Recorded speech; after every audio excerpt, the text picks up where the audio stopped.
Dungeons and Dragons. Some claim it's a simple, harmless game. Yet murders and robberies have been linked to this game.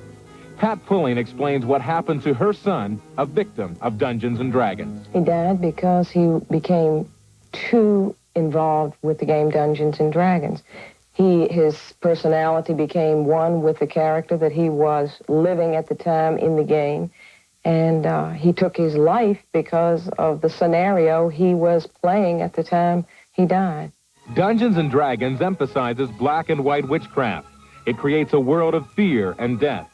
Dr. Gary North says, Dungeons and Dragons is the most effectively, most magnificently packaged, most profitably marketed, the most thoroughly researched introduction to the occult in man's recorded history.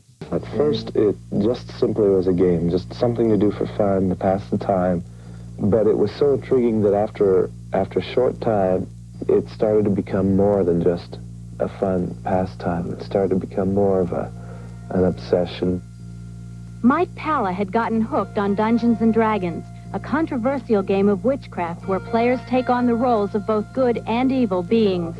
The fascination lay in the use of his mind to invent the treasures and monsters that were a part of the game.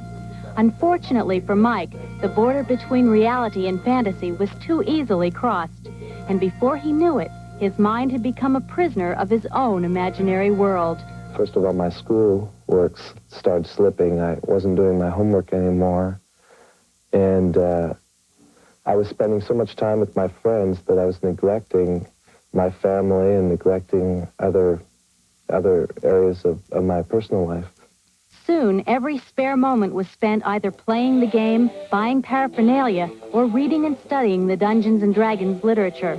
The more deeply involved Mike became, the less satisfaction he found.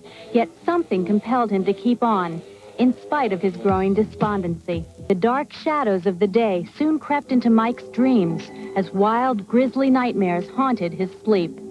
I would see just horrific, awful, just bloody and horrible creatures hacking at my friends, and I would stand there and watch my friends as they would be just hacked apart, and they were just incredibly gory dreams. And I would wake up at night, oftentimes I'd be so upset that I would not be able to sleep for the rest of the evening. Mike still has strong feelings about Dungeons and Dragons.